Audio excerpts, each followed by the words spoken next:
ধূমপান মদ্যপান স্বাস্থ্যের পক্ষে ক্ষতিকারক।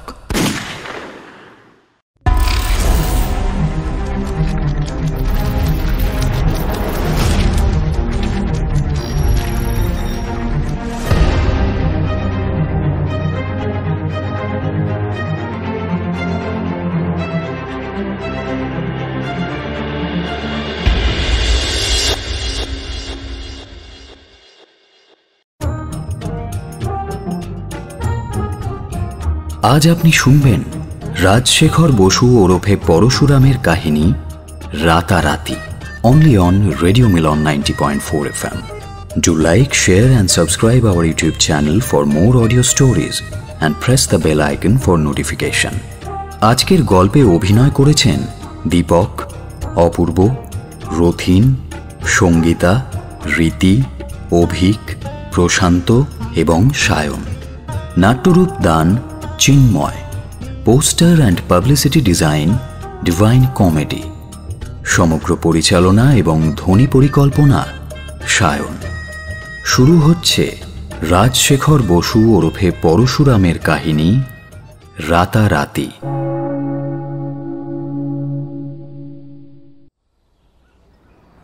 শহরে ছেলে ধরার উপদ্রব শুরু হয়েছে। বিকেলে বংশলোচন বাবুর বৈঠকখানায় তারই কথা হচ্ছে।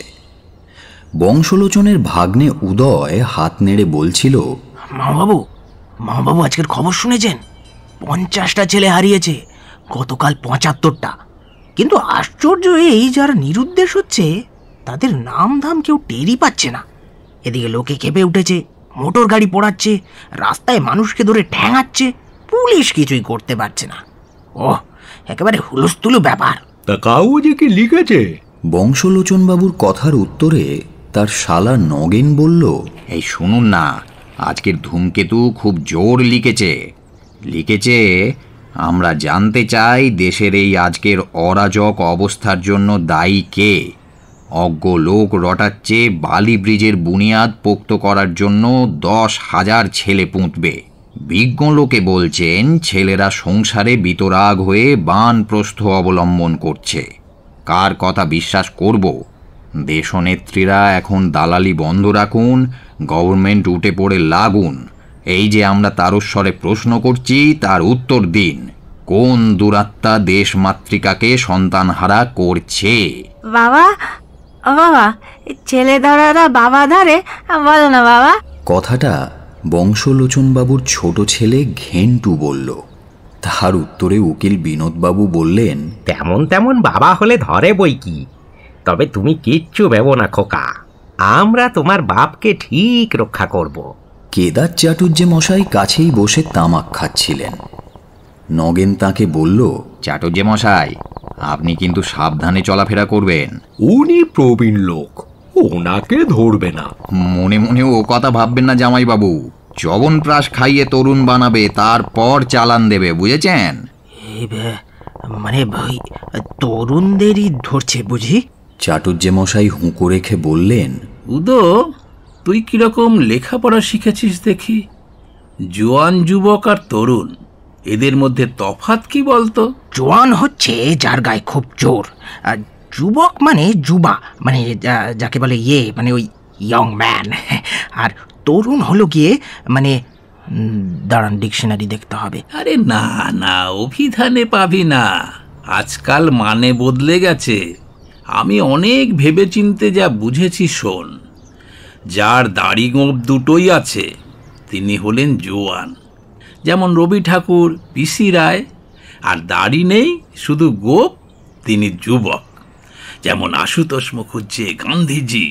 আর যার দাড়িও নেই, গোঁফও নেই, তিনি তরুণ, যেমন বঙ্কিম চাটুর্যে, শরৎ চাটুর্যে আর এই কেদার চাটুর্যে। আর আমি নগেন মামা, এই তোরা হলি গিয়ে ওই 3-এর বার, যাকে বলে অপগণ্ড। ধরতে হয় তোদেরই ধরবে। আমি দাড়ি রাখতাম জানো, কিন্তু বউ বলে। খবরদার উদো, ফের যদি বউয়ের কথা পারবি তো কান মুলে দেবো বলে দিলাম। চাকর এসে বংশলোচনের হাতে একটা টেলিগ্রাম দিয়ে গেল। বংশলোচন সেটা দেখে বললেন, চরণ ঘোষ টেলিগ্রাম করেছেন উদয়, মজিলপুর থেকে। কার্তিককে নাকি পাওয়া যাচ্ছে না। হ্যাঁ, পুলিশে খবর দিতে বলেছেন। 5টার ট্রেনে চরণবাবু নিজেও আসছেন। 6টা তো বেজে গেছে, তাহলে এসে পড়লেন বলে ওনার কাছে সব শুনে টুনে পুলিশে খবর দেওয়া যাবে। কিন্তু এই কার্তিকটাকে চরণের বড় ছেলে এখানে হোস্টেলে থেকে পড়ে, প্রতি শনিবারে দেশে যায়। এখন তো কলেজ বন্ধ, মজিলপুরেই তার থাকার কথা। ও কার্তিককে চুরি করবে এমন ছেলে ধরা জন্মায়নি, ওসব বাজে খবর। কার্তিককে চিনিস নাকি নগেন? বিলক্ষণ চিনি, আমার সেজো শালা বাঁটলের সঙ্গে এক ক্লাসে পড়ে। বিখ্যাত ছোকরা, ছোটবেলা থেকেই বেশ চালাক।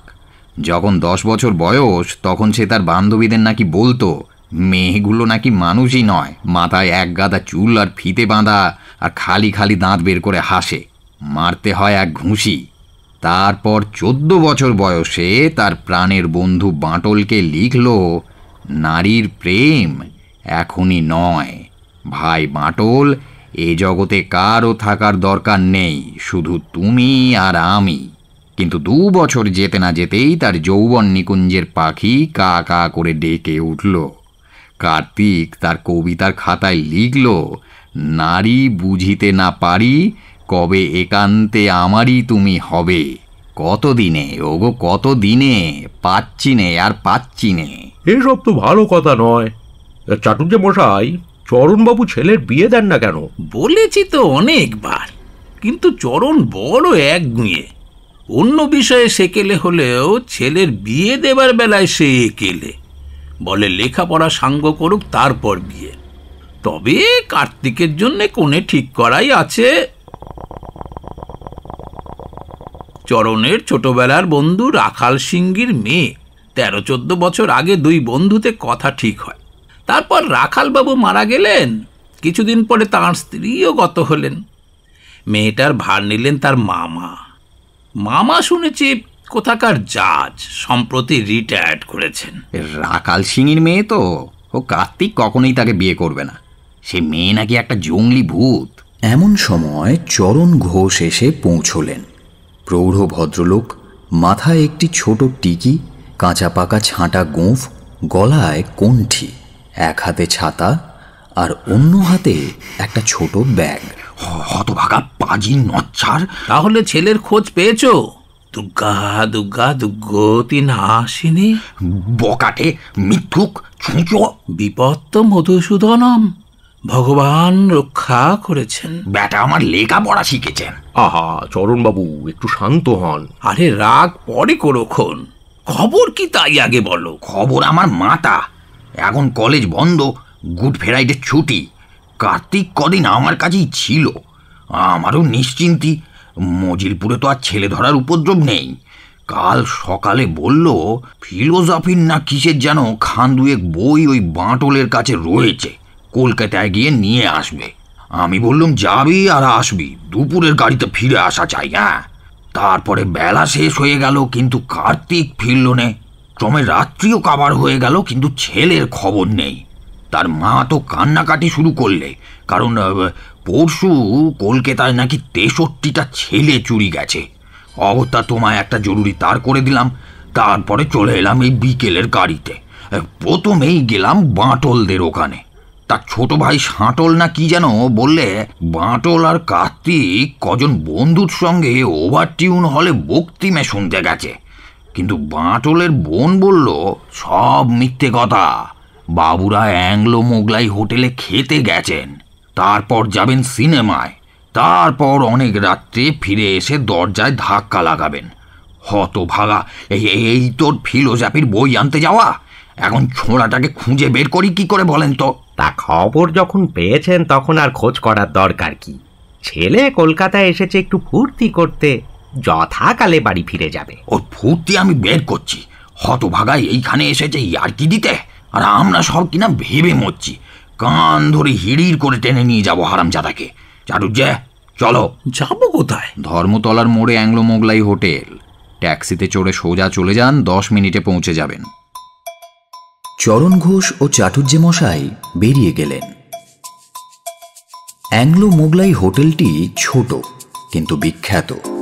আলোয় গন্ধে কলরবে ভরপুর। খোপে খোপে নানা লোক খাচ্ছে, কেউ বা একলা, কেউ বা সদলে। দরজার পাশে একটা ডেস্কের সামনে ম্যানেজার কখনো বসে কখনো দাঁড়িয়ে চারিদিকে নজর রাখছে এবং মাঝে মাঝে হাঁকছে। 3 নম্বরে 1 প্লেট কোরমা, 6 নম্বরে 2টো চা, 4টে কাটলেট শিগগিরি দিয়ে যা, আর 5 নম্বরে আরো 2টো ডেবিল। ওই যে বাবাজিরা ওখানে খাচ্ছেন। চরণ ঘোষ নাক টিপে বললেন, রাধা মাধব, রাধা মাধব, এমন জায়গায় ভদ্রলোকে আসে যত সব রাক্ষস একসাথে জুটে অখাদ্য কুখাদ্য খাচ্ছে। আস্তে আস্তে চেঁচিও না, বেচারাদের অপরাধ নেই। 1000 বছর ধরে শুনে এসেছে এটা খেও না, ওটা খেও না। এখন যখন ভগবান সুবুদ্ধি আর সুবিধে দিয়েছেন, তখন জন্ম জন্মান্তরের অতৃপ্তি চটপট মিটিয়ে নিতে হবে। আহা, এদের ভোজন সার্থক হোক। এই যে এরা বাঘের মতো গোগ্রাসে খাচ্ছে, সেই সঙ্গে যেন বাঘের সদ্গুণও কিছু পায়। এদের গায়ে গত্তি লাগুক, মনে সাহস হোক, খোঁচা দিলে যেন খ্যাঁক করে নির্ভয়ে তেড়ে যেতে পারে। আপনারা দাঁড়িয়ে রইলেন কেন স্যার? ওই 2 নম্বরেই বসুন না দয়া করে। চাটুজ্জে মশাই ঠোঁটে আঙুল দিয়ে বললেন, চুপ, আস্তে আস্তে। লজ্জা কি মশাই, এখানে কত বুড়ো থুত্তুড়ে জজ, ম্যাজিস্ট্রার, মহামহোপাধ্যায় পায়ের ধুলো দেন জানেন? আপনারা বরং ওই পর্দাটা টেনে নিয়ে বসুন, তাহলেই সব সমস্যার সমাধান। তা কি খাবেন কি? হ্যাঁ, খাবো আবার কি, এখানে বুঝি অমনি আসা যায় না? না মানে খান 2 কাটলেট দেবো কি স্যার? অ্যাংলো মোগলাইয়ের নবতম অবদান, মুরগির ফ্রেঞ্চ মালপো, আর ওই কচি ভাইটো পাঁটার ইস্টু। দেখুন না, একটু টেরাই করে, ভালো লাগবে। না বাবু, অবদান খাবার আর বয়স নেই। ম্যানেজার চরণ ঘোষের টিকি আর কণ্ঠি লক্ষ্য করে বলল, ঠাকুর মশাই, আপনাকে কি খান 2 ডবল ডিমের রাধা বল্লভী দেব? দেবে আমার মাতা। আরে ওই রাক্ষসটাকে ডাকো। রাক্ষস এখানে পাবেন না মশাই, সব জেন্টেলম্যান। আরে করো কি চরণ, চুপ চুপ চুপ। নিজের ছেলেবেলার কীর্তিকলাপ সব ভুলে গেলে? সেই যে কাবাবের ঠোঙা নিয়ে গাব গাছে চড়ে খেতে আর কোকিল ডাকতে, তা কি মনে নেই? এখন না হয় গোসাই মহারাজের কাছে মন্ত্র নিয়ে কণ্ঠি ধারণ করেছ, মাংসের গন্ধে কানে আঙুল দাও। ছেলের খাওয়া আগে শেষ হোক, তারপর না হয় একটু একটু ধমক দিও। আপাতত এদিকে একটু চুপটি করে বসো দেখি, একটু শরবত খেয়ে ঠান্ডা হও। আর শ্রীমানরা কি আলোচনা করছে তাই আড়ি পেতে শোনো, বিস্তর জ্ঞান লাভ হবে। যদি কিছু অশ্রাব্য অলৌকিক কথা কর্ণগোচর হয়, তখন না হয় গলা খাঁকারি দিয়ে আত্মপ্রকাশ করা যাবে। ওহে ম্যানেজার, এই 2টো ঘোল দাও তো।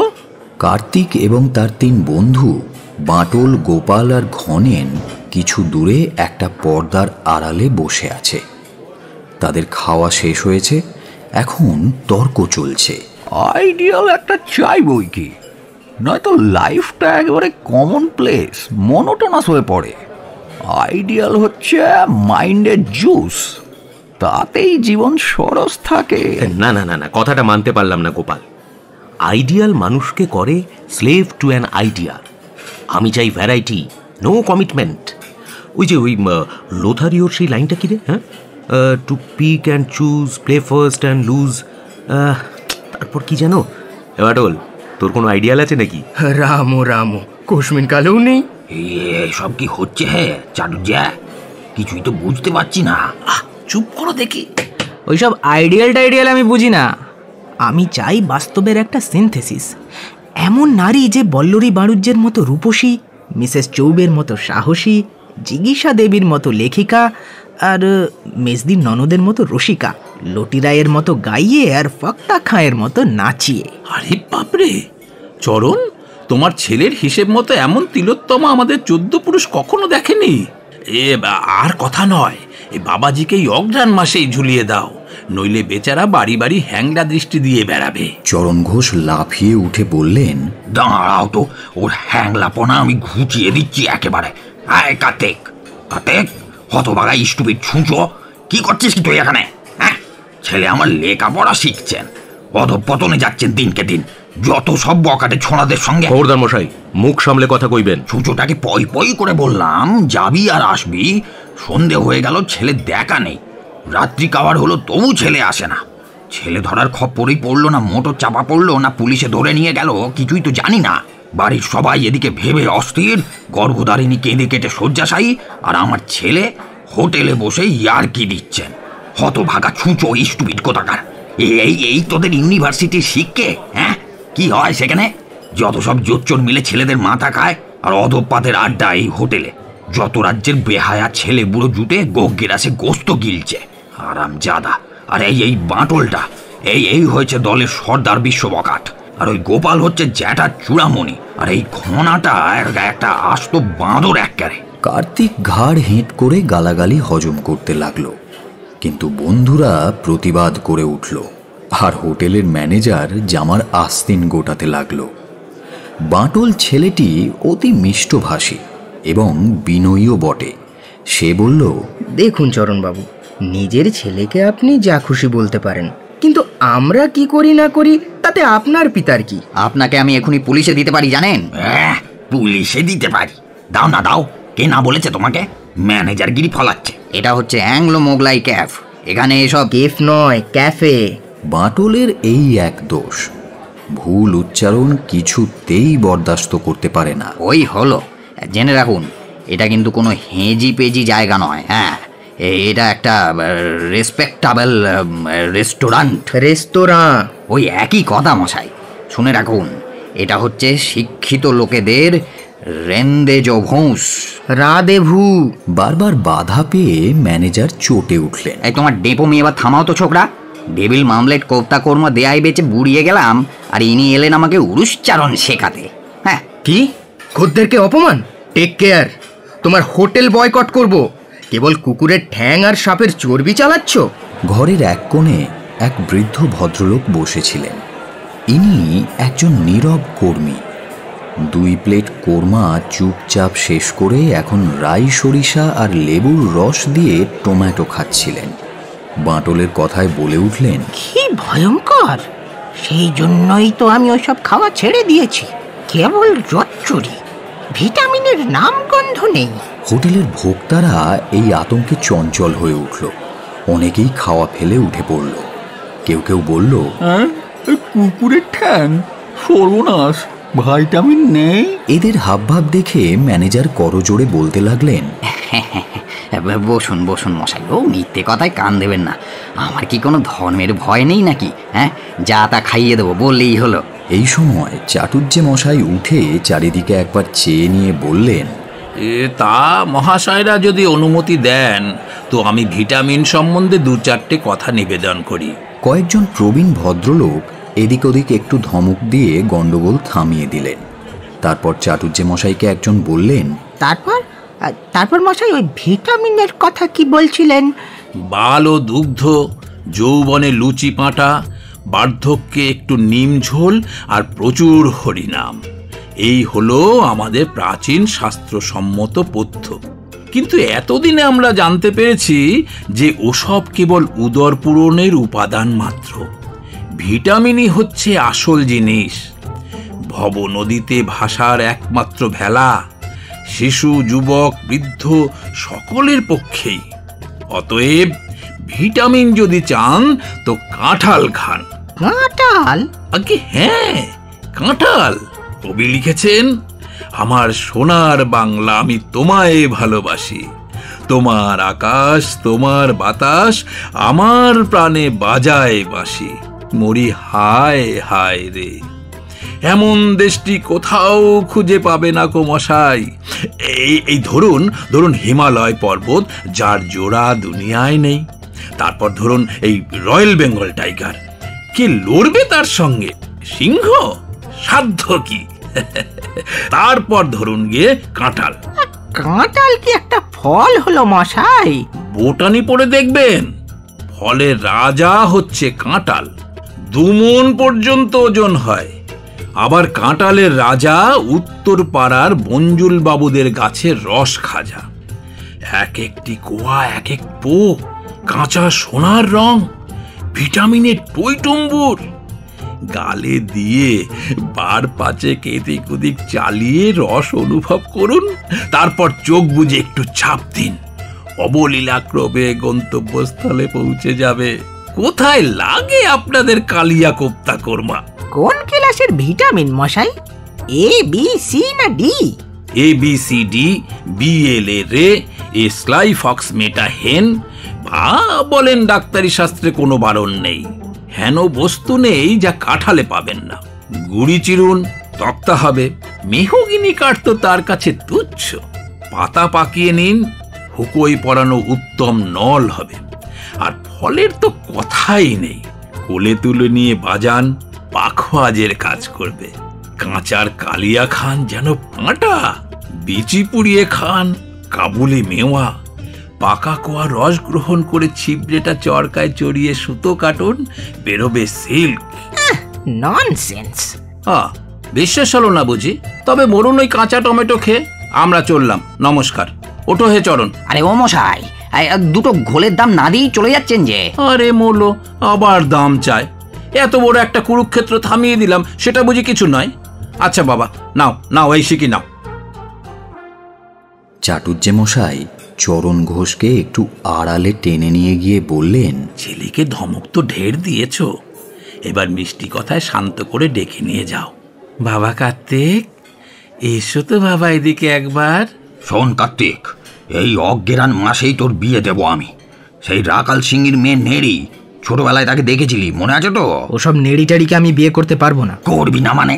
তোর ঘাড় ধরে বিয়ে দেবো, হারামজাদা, অবাধ্য স্টুপিড কোথাকারে। আহা, করো কি চরণ, তোমার কি আক্কেল নেই? এ কি বিয়ের কথা বলার সময় না জায়গা? চাও, তুমি আর মিছে দেরি করো না, 9টার ট্রেন এখনো পাবে।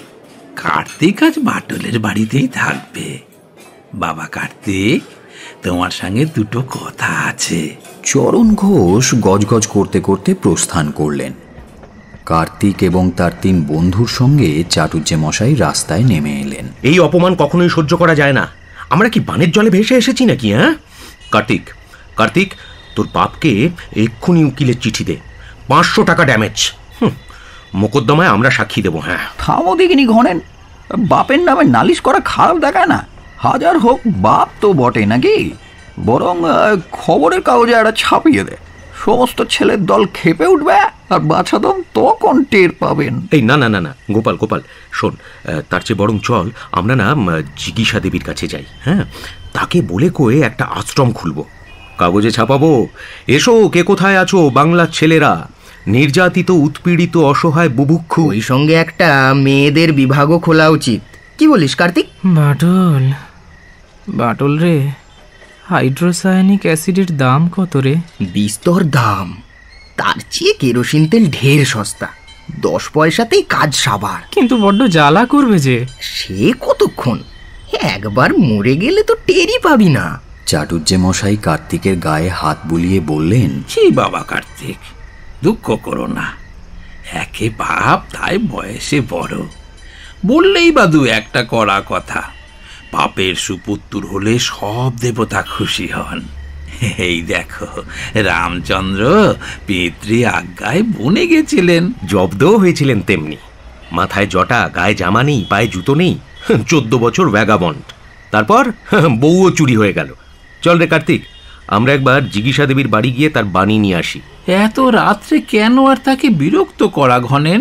তার চেয়ে এখন নিজের নিজের বাড়ি গিয়ে ঘুমাও গে। বাণী নিতে হয় কাল নিও। কোথায় রাত? এ তো সবে 8:30। আর করলা বাগান ফার্স্ট লেন তো পাশেই। আচ্ছা চলো চলো বাবা, বড়দের রাজত্ব শেষ হয়েছে, এখন ছোকরাদের পিছু পিছু দৌড়নোই বুদ্ধিমানের কাজ। আপনি আবার কি করতে যাবেন? উফ ঘনা, চলুন না, উনিও একজন মুরব্বী লোক ডেপুটেশনে থাকা ভালো। জিগিসা দেবীর বসার ঘরটি ছোট, মাঝে একটা টেবিল, তার পাশে গোটা কয়েক চেয়ার এবং একটা বেঞ্চ। ছেলেরা এবং চাটুজ্জে মশাই ঘরে প্রবেশ করলে নাকে ঝুমকো পরা এক নেপালি দাসী তাদের সামনে এসে দাঁড়ালো। বাঁটল চাটুজ্জে মশাইকে বলল, চাটুজ্জে মশাই, আপনি হচ্ছেন আমাদের দলের সর্দার, দিন আপনার কার্ডটা পাঠিয়ে দিন। কার্ড ফার্ড আমার কোনো কালেই নেই বাঁটল। ওগো ঝি, মাইজিকে গিয়ে খবর দাও, কেদার চাটুজ্জে আর 4 জন ছোকরা মোলাকাত করনে মাংতা। ছোকরা নয়, ছোকরা নয়, বলুন তরুণ। হ্যাঁ ঘনেন, বলো 4 তরুণ আর একটু বুড়ো মাইজির সাথে দেখা করেগা। দাসী খানিকটা চোখ কুঁচকে জিজ্ঞেস করলো, মেম সাহাব কে সাথ? আরে হ্যাঁ রে বাপু, জিঘাংসা দেবী। জিজ্ঞাসা দেবী, চাটুর্যে মশাই আপনার ভীমরতি ধরেছে। ভদ্রমহিলার সামনে অসভ্যতা করবেন দেখছি। দেখ ঘনা, তুই আমার কাছে সভ্যতার বড়াই করিস না। কটা মহিলা দেখেছিস তুই? জানিস আমার 3 খুঁট শাশুড়ি আর 4 শালাজ, 7 শালি আর গিন্নি তো আছেনি। এই 40 বছর তাদের সঙ্গে কারবার করে আসছি। হ্যাঁ। দাসী খবর দিতে ভেতরে চলে গেল। চাটুর্যে মশাই, আপনি আমাদের ডেপুটেশনের মুখপাত্র। আমাদের বক্তব্যটা আপনি বেশ গুছিয়ে বলবেন, ঘাবড়ে যাবেন না তো? বাটল, ঘাবড়ানোর পাত্রেই কেদার চাটুর্যে নয়। এই কথার মাঝে জিগীষা দেবী ঘরে প্রবেশ করলেন। রাশভারী মহিলা, দশাশই চেহারা, পাউডারের প্রলেপ ভেদ করে সুগোল মুখের নিবিড় শ্যামকান্তি উঁকি মারছে। কালিদাস যদি দেখতেন তাহলে লিখতেন, খড়ি গড়া ছাঁচি কুমড়া ইব। জিগীষা দেবী বললেন, আমাকে এখনই একটা কমিটির মিটিংয়ে যেতে হবে। আপনারা একটু তাড়াতাড়ি বক্তব্য শেষ করলে বাধিত হব। বলুন বলুন চাটুর্যে মশাই, বলুন। মা লক্ষ্মী, এই যে দেখছেন 4 জন ছোকরা, এরা হচ্ছে 4টি তরুণ। এটির নাম কার্তিক, হিরের টুকরো ছেলে। এর বাপ চরণ ঘোষ, এর হচ্ছে পিতৃর ধাত, তাই মেজাজটা একটু তিরিক্ষি। 2 সন্ধে ত্রিফলার জল খায়, কিন্তু কিছুই হয় না। চরণ ঘোষ কার্তিককে বলেছে ছুঁচো, তাতে এরা 3 বার ছুঁচো বলেছে। ঠিক ঠিক ঠিক, 3 বারই ছুঁচো বলেছে বটে। তাতে তাতে বাবাজিরা সকলেই বড় মর্মাহত হয়েছেন। আমরা ছেলেবেলায় বাপ জ্যাঠার গালাগাল বিস্তর খেয়েছি, কিন্তু সেদিন আর নেই মশাই। তখন এই কলকাতায় ঘোড়ার ট্রাম চলতো, ছেলেরা গোঁপ রাখতো, কোটের ওপর উড়নি ওড়াতো, মেয়েরা নোলক পড়তো আর স্নান করার ঘরে লুকিয়ে গান গাইতো। গভর্নমেন্টকে লোকে তখন বলতো সদাশয় সরকার বাহাদুর। থাক সে কথা। এখন আমি বলি কি, বাপ যদি ছেলেকে ছুঁচো বলেই থাকে, ক্ষতিটা কি? ছুঁচো ভগবানের সৃষ্ট জীব, বিশ্ব ব্রহ্মাণ্ডে তার একটা মহৎ উদ্দেশ্য নিশ্চয়ই আছে। ছুঁচো তো তুচ্ছ প্রাণী নয়। ইঁদুরের থেকে তার স্বভাব ভালো, মুখশ্রী ভালো, বুদ্ধিও বেশি। ইঁদুরের সম্বন্ধে কবি বলেছেন, কাট কাটে বস্ত্র কাটে কাটে সমুদায়, কিন্তু ছুঁচোর বদনাম কেউ দিতে পারবে না। কি বলেন মা লক্ষ্মী? জিগীষা দেবী ভ্রু কুঁচকে জিজ্ঞেস করলেন, তরুণদের দলে আপনি কেন? সে একটা সমস্যা বটে, কিন্তু কথা হচ্ছে কি জানেন, আমি একজন প্রবীণ তরুণ। ওনার বয়স হয়েছে বটে, কিন্তু মনটা একদম কাঁচা। চাটুর্যে মশাই বা বাঁটলের উত্তরে কিন্তু জিগীষা দেবী মোটেই খুশি হলেন না। চাটুর্যে মশাই তাই বিষয়টা পরিষ্কার করার জন্য বললেন, কিরকম জানেন, ওই গুজরাটি ডাব, ওপরটা ঝুনো, ভেতরটা নেয়াপাতি। ঘনেন ততক্ষণে চোটে আগুন হয়ে গিয়েছে। সে বলল, চুপ করুন চাটুর্যে মশাই, কেবল আবল তাবল বকছেন। আমাকে বলতে দিন। দেখুন, আমরা না বড়ই অপমানিত এবং নির্যাতিত হয়েছি, একেবারে পাবলিক হোটেলে 200 জন লোকের সামনে। কেন? আমরা পরাধীন, অভিভাবকের অন্নদাস, তাই? এই অবস্থা সহ্য হয় না। নিজেদের একটা স্বাধীন আশ্রম বানাতে চাই। পিঞ্জরে ভাঙা চন্দনা চায়, পাখনা মেলে বাঁচতে রে, অরুণ রাঙা মুক্তাকাশের তখ্ত পোষে নাচতে রে। আপনি যদি একটু চেষ্টা করেন তবে অনায়াসে আশ্রম গড়ে উঠবে। এখন এ সম্বন্ধে একটা বাণী আমরা আপনার কাছ থেকে প্রার্থনা করি। জিগীষা দেবী কিছুক্ষণ ধ্যানমগ্ন হয়ে রইলেন। তারপর ডাক দিলেন, সুস সুস। একটি ছোট্ট প্রাণী গুটগুট করে ঘরে এলো। না না, কুকুর নয়, ইনি সুসেন বাবু, জিগীষা দেবীর স্বামী। রোগা বেঁটে, চোখে চশমা, টাক মাথা, কিন্তু গোঁফ জোড়া বেশ বড় এবং মোম দিয়ে পাকানো। সতীসাধ্যী যেমন সর্বহারা হয়েও এওতের লক্ষণ বজায় রাখার জন্য শাখা জোড়াটি শেষ পর্যন্ত রক্ষা করেন, সেই রকম। বেচারা সুসেনবাবুও তাঁর সমস্ত কর্তৃত্ব খুইয়ে পুরুষত্বের চিহ্নস্বরূপ এই গোঁফ জোড়া সযত্নে বজায় রেখেছেন। ঘরে এসে ঘাড় নিচু করে বললেন, ডেকেছিলে? জিগিসা দেবী ছেলেদের দেখিয়ে বললেন, এনারা বাণী নিতে এসেছেন। বাণী? এই যে সেদিন ননি স্যাঁকড়া 42 টাকা নিয়ে গেল। ইডিয়েট! স্যাঁকড়ার বাণী নয়, আমার মুখের বাণী। যাও, সবুজ ফাউন্টেন পেনটা আর 1 শিট কাগজ নিয়ে এসো। আনছি। সুসেনবাবু কাগজ কলম নিয়ে এলেন। জিগিসা দেবী খসখস করে কয়েক লাইন লিখে বললেন, শুনুন, ওগো ছেলেরা, আমি বুঝেছি তোমাদের ব্যথা, কিন্তু জগৎ পারবে না তা বুঝতে, কারণ স্থবিরের প্রাচীন প্রস্তর যুগ শেষ হয়নি এখনো। প্রবীণের রক্ত আর তরুণের খুন, ধনীর রুজির আর শ্রমীর লেহ, রেড়ির তেল আর ঝর্ণার জলে কখনো মিশ খায় না। অতএব তোমাদের হতে হবে স্বাবলম্বী, স্বপ্রতিষ্ঠিত। বানাও আশ্রম, গ্রামে গ্রামে, দেশে দেশে, নগরে নগরে। বানাও তারুণ্যের তপবন, নবীনতার নীড়, যৌবনের দুর্গ। তোলো চাঁদা 1,00,000 10 লাখ কোটি। আপাতত এনে দাও আমাকে 1000 তাতেই কাজ আরম্ভ হতে পারবে। বাহ, অতি চমৎকার, খাসা। মাটল, কাগজখানা যত্ন করে রেখে দিস। তবে আজকের মতো আসি মা লক্ষ্মী। অসময়ে অনেক উৎপাত করলাম, মাফ করবেন। না না, উৎপাত কিসের? আচ্ছা, আমি এখন মিটিংয়ে যাচ্ছি, নমস্কার। জিগিসা দেবী প্রস্থান করলেন। চাটুর্যে মশাইরাও উঠলেন, কিন্তু সুসেনবাবু ডাক দিলেন, আচ্ছা, আপনাদের কি খুব তাড়া আছে? বসুন না একটু। আপনিও কি একটা বাণী দেবেন?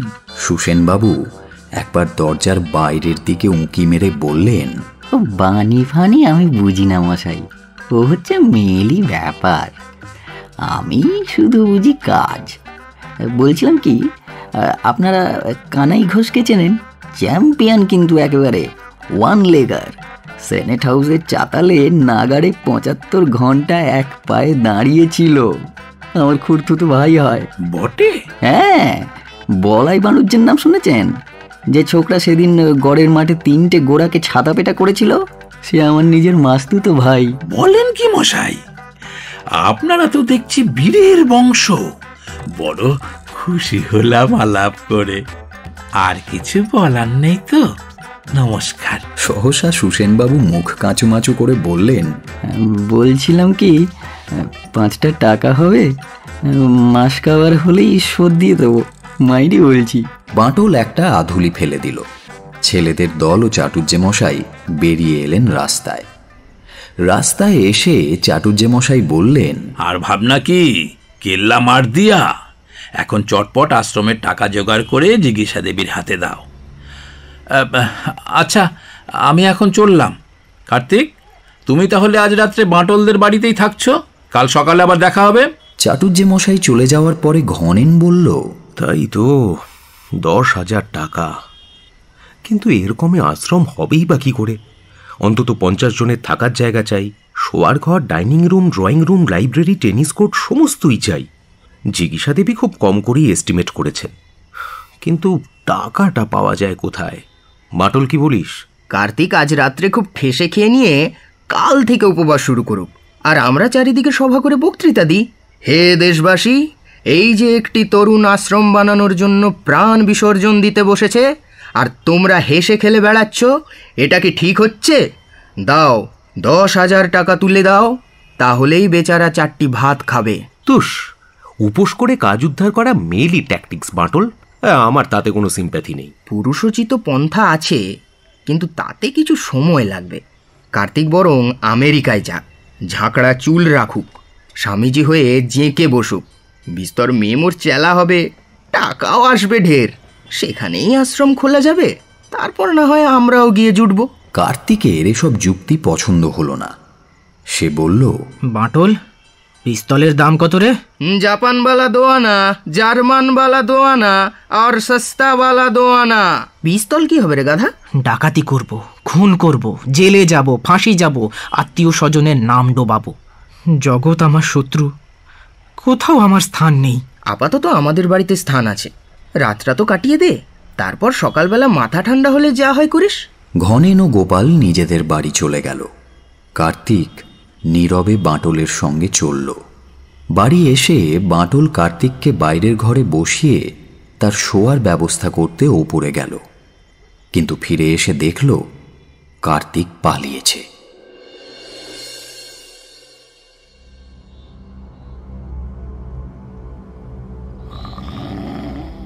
রাত্রি তখন দ্বীপ্রহর। বৃদ্ধ গোবিন্দবাবু দোতলার ঘরে খাটের ওপর গভীর নিদ্রায় মগ্ন। সহসা তার চোখের ওপর একটা তীব্র আলো পড়ায় তার ঘুমটা গেল ভেঙে। শুনলেন কে যেন বলছে, খবরদার, চিৎকার করলেই গুলি করব, লোহার আলমারির চাবি, শিগগির। গোবিন্দবাবু বুঝলেন এ আধুনিক চোর, কিন্তু স্থবির চাকর ছাড়া বাড়িতে এখন দ্বিতীয় কোনো ব্যক্তি নেই। তিনি নিজেও কদিন থেকে বাতে পঙ্গু। অগত্যা বললেন, চাবি তো আমার কাছে নেই, গিন্নির কাছে। তিনি আবার চন্দননগরে তার ভাইয়ের বাড়ি গেছেন।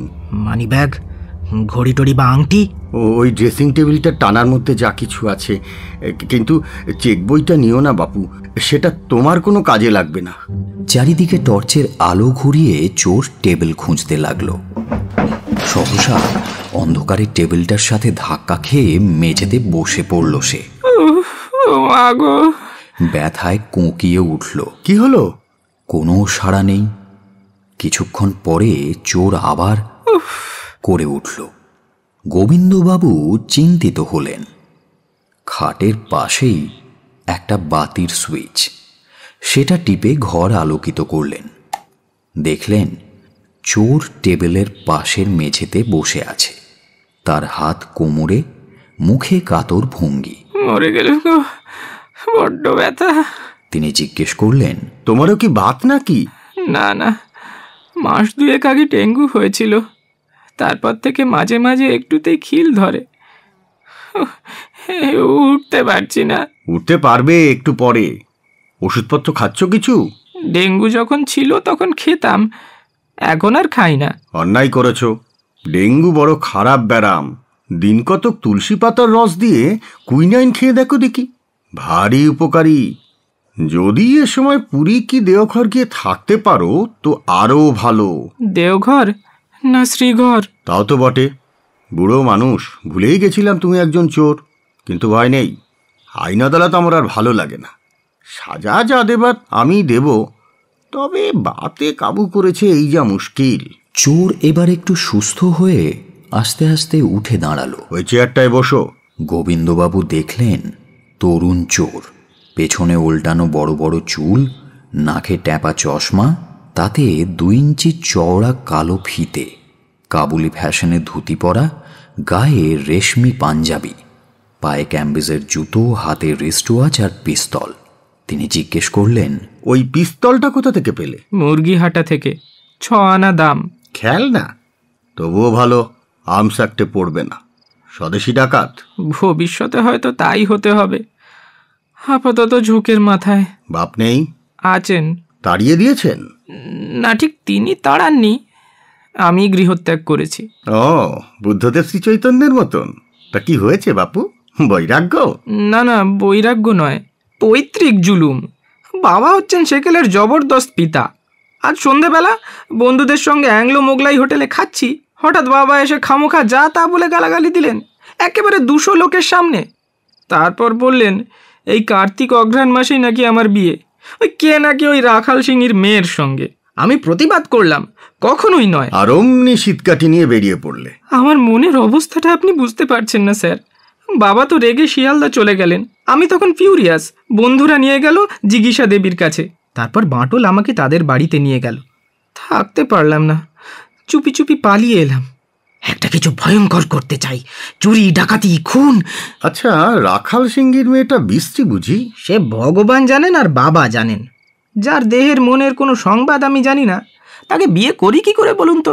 পাড়া গিয়ে বাপ মায়ের মেয়ে, বিদেশে মামার কাছে মানুষ হয়েছে। মামাটাও শুনেছি একটা আস্ত পাগল, ভাগ্নিটিকে নাকি বন্যজন্তু বানিয়েছেন। আমার মানসী প্রিয়া অন্য প্যাটার্নের, সিনথেসিস অফ পারফেকশন। কিরকম শুনি? সত্যি শুনবেন? পাঞ্জাবির পাশের পকেট থেকে একটা মোটা খাতা টানাটানি করে বের করলো সে। ওটা আবার কি, শীতকাঠি? না না, কবিতার খাতা। শুনুন, জানতে চাও কি হৃদয় রানী, অদেখা ওই মূর্তিখানি, রূপে গুণে কালচারেতে কেমন হলে ধন্য মানি। থাক থাক থাক, আমি বুঝে গিয়েছি। তা সেই মেয়েটার নাম কি? ডাক নাম নেড়ি, ভালো নাম জানি না। আর তোমার নাম? কার্তিক ঘোষ। বলো কি হে, কার্তিক ঘোষের হৃদয় রানী হবে নেড়ি? নেলি হলে তাও বা একটা কথা ছিল। নিচে একটা মোটর থামার আওয়াজ হলো। তারপর ঘরের বাইরের বারান্দায় পায়ের শব্দ। গোবিন্দবাবু জিজ্ঞেস করলেন, কে রে, নেড়ি এলি? মামা এখনো জেগে আছো? ওহ, কি ভোজটাই না খাইয়েছে! 50টা কোর্স, একেবারে টপিং।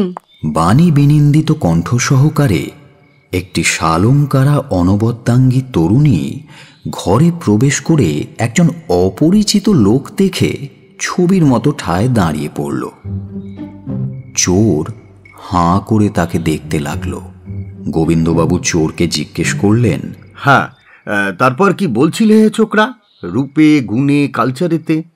রূপ তো দেখতেই পাচ্ছ, গুণ আর কালচার নেড়ি বানান কত প্রতিদ্বন্দ্বী। ইতিমধ্যে চোর পেছন ফিরে একটা ছোট আয়না পকেট থেকে বের করে চট করে মাথার চুলটা ঠিক করে নিল। 2 এর স্কয়ার রুট কত হয় রে? 1.41425। ব্যাস ব্যাস, 5th প্লেস পর্যন্তই ঢে। কি বলো হে ছোকরা? আচ্ছা নেড়ি, তোর মতে আধুনিক লেখকদের মধ্যে সর্বশ্রেষ্ঠ কে? যদি কন্টিনেন্টাল অথার বলো তবে আনি মবলার কাছে আর কেউ দাঁড়াতে পারে না। আধুনিক উপসী সাহিত্যের মধ্যে ইনি সবচেয়ে বড় এক্সপোনেন্ট। কেমন একটা করুণ ভাব, যেন একটা দড়ি ছেঁড়া পিয়াসী বুভুক্ষা। ভারী মিষ্টি লাগে কিন্তু। আর এনার ঠিক উল্টোটা হচ্ছেন জাপানি রেনেসাঁসের কবি শিমাৎসু ফুজিয়ামা। এনার লেখায় কেমন একটা ঔদারিক ঔদার্য, যেন একটা পূর্তির পুলক, যেন একটা হৃষ্ট হ্রেস্যা। ভারী অবাক লাগে কিন্তু। এবার বল, শেষের কবিতার শেষ কবিতার মোদ্দা কথাটা কি? উৎকণ্ঠ আমার লাগি যদি কেহ প্রতীক্ষিয়া থাকে, সেই ধন্য করিবে আমাকে। বাহ, এবার তুই কিছু একটা বাজিয়ে শোনা। যাও, আমি এখন পারবো না, ঘুম পায় না বুঝি। নেড়ি ঘরের একপাশে রাখা অর্গানটাতে বসে টুংটাং করতে লাগলো। চোর গোবিন্দবাবুকে জিজ্ঞেস করলো, আচ্ছা 9th সিম্ফনি বাজাচ্ছেন বুঝি? না না না না, সেকালে সুরটুর নেড়ির পছন্দ নয়। বোধহয় সালা লুটলিয়া বাজাচ্ছে। নেড়ি, একটা রাশিয়ান ঠুংরি গা তো মা। নেড়ি লাফিয়ে উঠে বলল, আচ্ছা মামা, ইনি কে তা তো বললে না? ইনি একজন চোর, হঠাৎ কোমরে খিল ধরায় ব্যথা পেয়েছে। হ্যাঁ, চোর এতক্ষণ পর বলতে হয়? ঘরের কোণে গিয়ে চট করে টেলিফোনটা তুলে নিয়ে নেড়ি ডায়াল করলো। হ্যালো, বালিগঞ্জ থানা। খবরদার নেড়ি, টেলিফোন রেখে দে, স্থির হয়ে বস। টেলিফোন রেখে নেড়ি বলল, বারে, চোরকে অমনি ছেড়ে দেবো? তোমার সেই কুকুর মারা চাবুকটা কোথায়? আমি না হয় ঘা কয়েক লাগিয়ে দিই। এ আমার চোর, তুই মারার কে? তবে একটা দড়ি বা বিছানা বাঁধা স্ট্র্যাপ কোথায় আছে বলো না মামা, আমি বেঁধে ফেলি, নয়তো পালাবে। আগে না না, আমি পালাবো না। নেড়ি ব্যস্ত হয়ে দড়ি খুঁজতে লাগলো, কিন্তু কিছুই পেল না। আমার এই রুমালটা দেখুন তো, যদি কাজ চলে। না, থাক। নেড়ি তার শাড়ির আঁচল দিয়ে চোরকে পিঠ মোড়া করে বাঁধল। চোরও সুবোধ বালকের মতো স্থির হয়ে রইল। মামা বেঁধে ফেলেছি, এইবার থানায় একটা ফোন করো। আমার আর এখন ওঠার ক্ষমতা নেই, কিন্তু চোরের সঙ্গে তুইও যে বাধা পড়লি। আমি কখনো নয়। উমা, তাই তো। উফ, আঁচলটা কি শক্ত, ছেঁড়া যায় না। মামা একটা কাঁচি দেখো না কোথাও। দেখুন তো, আমার বুক পকেটে বোধহয় একটা আছে। নেড়ি চোরের পকেট তল্লাশি করলো, কিন্তু কাঁচি পেল না। আচ্ছা পাশের পকেটে দেখুন তো। সেখানেও কাঁচি নেই। মিথ্যেবাদী, জোচ্চোর। আগে না না, কি যে বলেন। আচ্ছা আচ্ছা, আপনি বাঁধন খুলে দিন, আমি কথা দিচ্ছি পালাবো না, আপন মাই অনার। আহা, কি কথাই না বললেন, চোরের আবার অনার। উপায়ন্তর না দেখে নেড়ি বাঁধন খুলে দিল। গোবিন্দবাবু বললেন, নেড়ি, মা লক্ষ্মীটি, যা খান কত গরম গরম কাটলেট ভেজে আনতো, আর 1 কাপ চা, আর পাশের ঘরে এর শোবার ব্যবস্থা করে দে। এত রাত্রে বেচারা যায় কোথায়? নেড়ি মামার আজ্ঞা পালন করতে চলে গেল। গোবিন্দবাবু জিজ্ঞেস করলেন, কার্তিক বাবাজি, কেমন দেখলে? চমৎকার, আশ্চর্য, এক্সকুইজিট। মানসী প্রিয়ার সঙ্গে মিলছে। হুবহু। কিন্তু বাবা কি করবেন তাই ভাবছি। এ নেড়ি তো তার মানসী নেড়ি নয়। কোনো ভয় নেই তোমার, আমার শিক্ষায় মোটেই খুঁত পাবে না। এই নেড়ি যখন শ্বশুর বাড়ি যাবে তখন লাল চেলি পরে 1 হাত ঘোমটা টেনে 50টা গুরুজনকে ঢিপ ঢিপ করে প্রণাম করবে। রান্নাঘরে গিয়ে কোমর বেঁধে 200 লোকের শাকের ঘন্ট রাঁধবে। আবার ওকে যদি সিমলা বা দিল্লিতে ভাইসরয়ের ডান্সে নিয়ে যাও তবে লাট ব্যালেটের সঙ্গে অক্লেশে বারকুড়ি নেচেও দেবে। জার্মান কনসালের কানে চিমটি কাটবে, স্যার জম্মু সামিয়ারের টিকি ধরে টানবে। বুঝেছ? ও কি ভয় পেলে নাকি? আগে না, আনন্দ আনন্দ।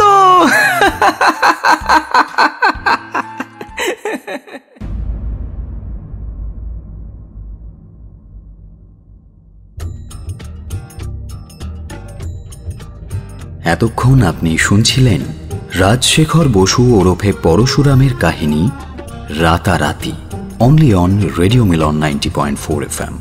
Do like, share and subscribe our YouTube channel for more audio stories and press the bell icon for notification.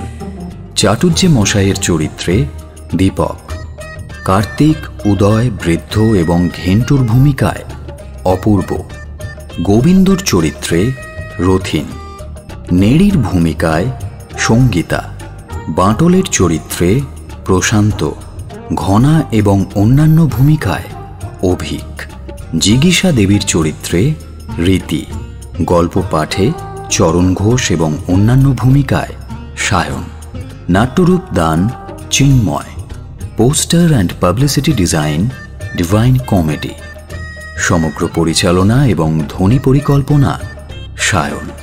আগামী সপ্তাহে আরও একটি নতুন গল্প নিয়ে হাজির হব আমরা। শুনতে থাকুন রেডিও মিলন 90.4 FM।